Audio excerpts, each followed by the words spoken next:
Hello friends and welcome to this video. We are with the last chapter of Advanced Digital Signal Processing. The chapter title is Applications of Signal Processing. So the various popular applications, those are possible because of the potential working of signal processing methodologies. Those we have learned in the previous chapters. We are having a discussion on. These can be listed as signal detection, then spectral analysis, which we have seen for the three types of signals: sinusoidal signals, speech signals, random signals. Next to that, we have also seen musical sound processing, along with how the music synthesis can be there in digital way. In the previous video, we have seen the analytic signal generation, and now let us have a discussion on very popular and important application of signal processing domain, that it is compression. As we know that we can have compression of the signal, having the benefit of saving the memory storage and also saving the bandwidth while having that transmitted from one place to another. So let us discuss with respect to signal compression. So let us begin with the topic.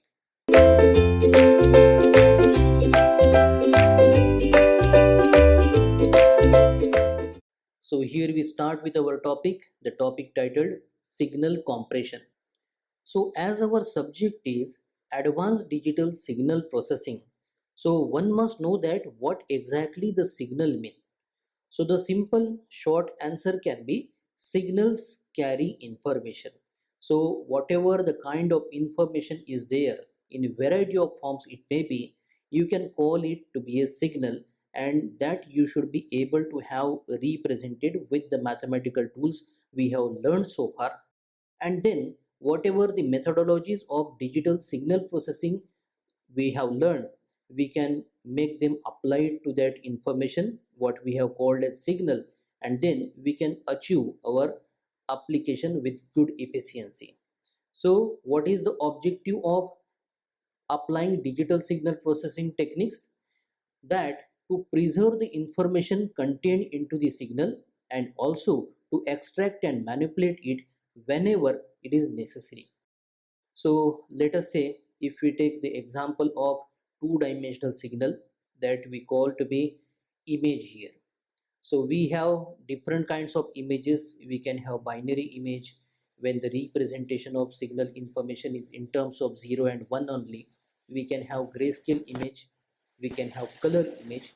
So for example, if we talk about the grayscale image, so as it is a two-dimensional signal, so we can have the representation of image into number of rows and number of columns, and specific to a certain row and certain column we come to a location what we known to as a pixel into that image. So let us have the total size of 512 pixels by 512 pixels, and the representation as it is gray level type of the image is with the help of n bit. Here in this example we are considering 8-bit representation per pixel. So this is containing 512 multiplied to the same dimension on other side. That is why we represent square of 512 multiplied to 8 bits per every pixel. So this multiplication is resulting into the figure we have 2097152 bits here. So let us have the grayscale image visualization. So let us see, this is a flower in the grayscale visualization. As you see, the image plane to be of square type. It means the number of rows is equal to number of columns. Here we have 512 by 512, and for every pixel location there are requirement of 8 bits. So this is what the case. Now if we want to convey the information that we have picturized into the grayscale form, instead into the color form. So what can be the scenario? A color image for the same scenario, for the same dimensions, if we are representing, we know that the color image will be a stack of three such image planes corresponding to red, green and blue frequency bands here, so that it will be RGB color image. So now the requirement of how many bits we need for representation, for storage and further communication of this particular image signal from transmitter to the receiver will be 3 times greater than that of the earlier representation here. Now here you see the colorful representation of the same scenario with the same dimensions 512 by 512 pixels, and for every pixel we require 8 bits to represent, and there it will be the individual band of red, then green and then blue. When they are stacked together we get this pictorial representation here. Now what is the next thing? The next thing is that we require good efficiency for storage of the digital signals of this particular kind, and it is often necessary to have compression of the data for saving the memory, and this compression of data is into the smaller size that requires significantly fewer number of bits here. A signal into the compressed form also requires less bandwidth for transmission, as I have already discussed with you. So in short, signal compression is nothing but the reduction of the amount of the data along with preserving the information content of the signal with some acceptable fidelity. So here we are talking about fidelity. So whenever we have stored this information with minimal number of bits and we want to reconstruct back the original representation for any application at hand, we should be able to do it with the coded form or the stored form of that information here. Now practically how it is possible? See, the possibility of signal compression is because most of the signals are having a certain kind of data redundancy. So what is data redundancy? There is a certain kind of or certain amount of data that has no relevant information we are intended for. So such type of data can be removed here. So we can say that we can have reduction into the data redundancy, and whatever the important things are, only if they are taken into account we can have the signal compression possible. So there are basically 3 types of data redundancies usually encountered into the practice. Those are coding redundancy, then intersample redundancy, and then the psychovisual redundancy here. Now at this point we are not going in much details of how these are the variety of the redundancies, how the coding redundancy is different than the intersample and that of the psychovisual redundancy. Now in this video I will just give you the brief introduction how the signal compression can be done. So for that purpose let us have the discussion with respect to a block schematic. So here we have the block schematic. So from this block schematic, it must be clear to you people that the signal compression methodology can be separated into 2 major parts. One is for encoding purpose, another is for decoding purpose. If you start with the original information to be compressed, the signal to be compressed, that it is represented as X, that is fed as input to the encoded part, where we have the sub blocks as represented energy compression.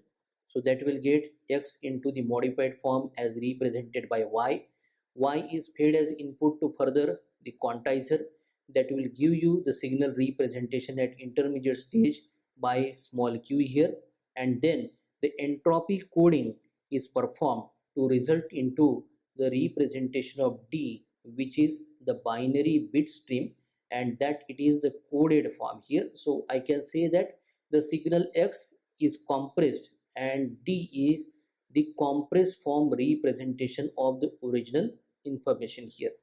So this way we have achieved the signal compression, and whenever there it is a requirement of regenerating the original information from the coded form, so there should be good fidelity here, good efficiency in short you can say.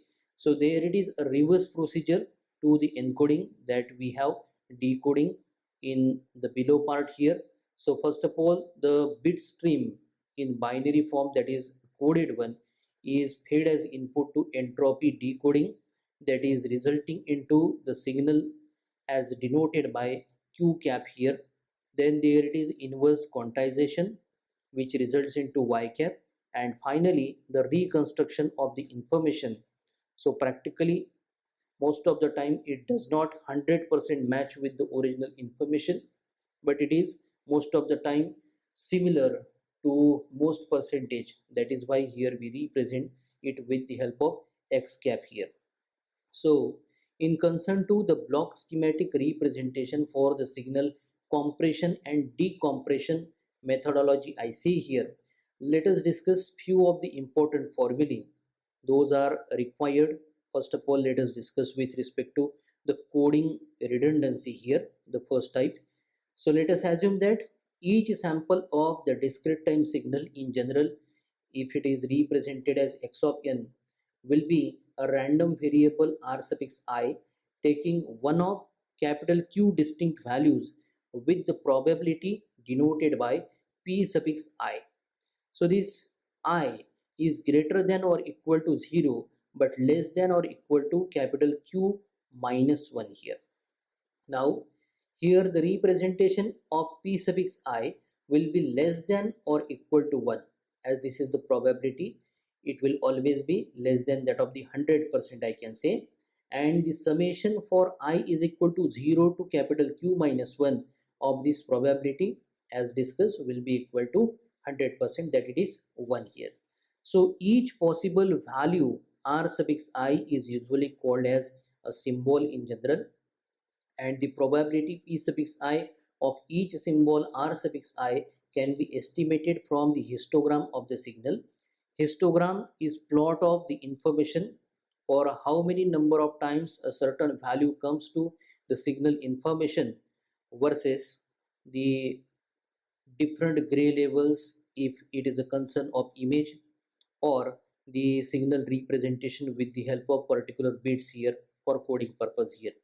So therefore, if the signal will contain a total of capital N number of samples with M suffix I denoting the total number of sample taking the value of R suffix I, we have this representation P suffix I is equal to M suffix I divided by capital N here.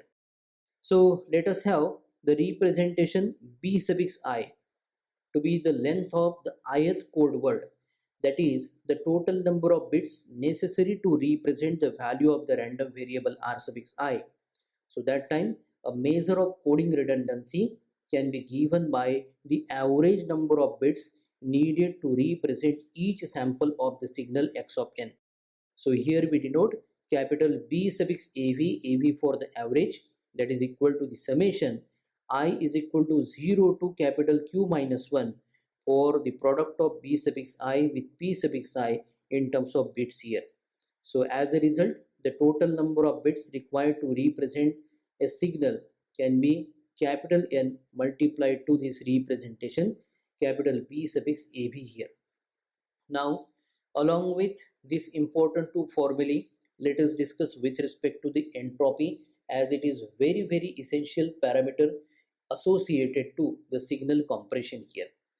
See, the goal or the objective of signal compression methodology is for reducing the volume of the data, while at the same time there should be preserving the information quality next to the original signal with some acceptable fidelity also. So the information content represented by a symbol can be informally related to its unexpectedness. That is, if a symbol arrives is one that we call expected, and if an unexpected symbol will arrive, it will convey much more information that it was not the case of the earlier. So therefore the information content of a particular symbol can be related to its corresponding probability of occurrence. So for the discrete time sequence x of n with samples taking one of capital Q distinct symbols Ri with the probability Pi as shown the first equation here, we have a measure of information content denoted by capital I suffix small I, that is given as minus log to the base 2 of the probability P suffix I. So from this representation, it follows that the information content capital I suffix I is always greater than or equal to 0. and also it can be seen that the information content I suffix I is very large when we have the probability very small. So in short, that it is the inverse relation between the probability and the information content here. Now, a measure of the average information content of the signal x of n can be given by corresponding entropy, which we have denoted by capital H suffix x. X is the signal here. So Hx is equal to the summation I is equal to 0 to capital Q minus 1 for product of probability P suffix I with the information content I suffix I.